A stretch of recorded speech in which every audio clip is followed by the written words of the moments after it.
1991'de JITEM tarafından kaçırılıp infaz edildi.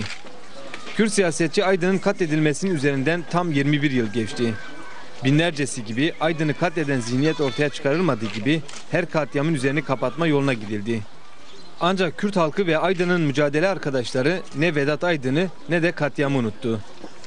Dün akşam saatlerinde Mardin Kapı Mezarlığı'nda bir araya gelen yüzlerce kişi Kürt siyasetçi Vedat Aydın'ı mezarı başında andı.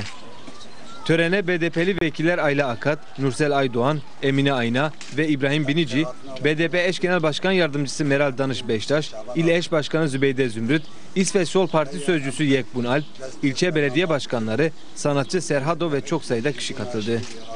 Bir dakikalık saygı duruşuyla başlayan törende ilk konuşmayı BDP İl Eş Başkanı Zübeyde Zümrüt yaptı.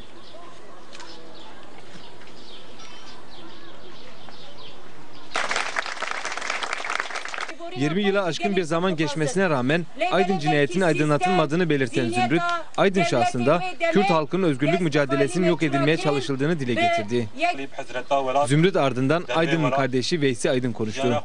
Ağabeyinin tam bir dava insanı olduğunu ve bu sebeple katledildiğini belirten Veysi Aydın, artık Kürtler eski Kürtler değildir. Önderi tutuklansa da katledilse de mücadelesine sahip çıkacaktır dedi.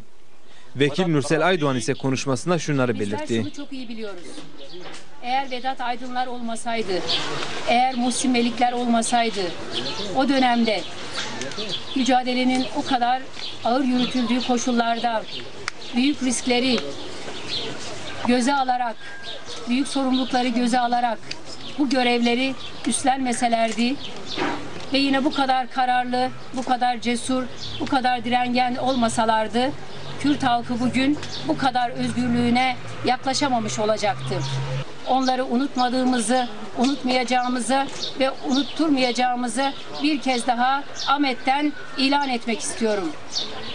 Aslında devletin ve sistemin beklediği bu halkın korkacağı, sineceği, geri adım atacağı ve cenaze törenine katılmayacağı biçimindeydi. Ama yanıldılar. Tıpkı bugün geldiğimiz noktada nasıl yanıldılarsa o zaman da yanıldılar. Kürt halkının özgürlük mücadelesini yürüten onurlu insanlarla birlikte direnerek bu ülkede Kürt halkının eşit ve özgür yaşamasını sağlayacağız değerli arkadaşlar. Konuşmaların ardından Aydın'ın mezarına karanfiller bırakıldı.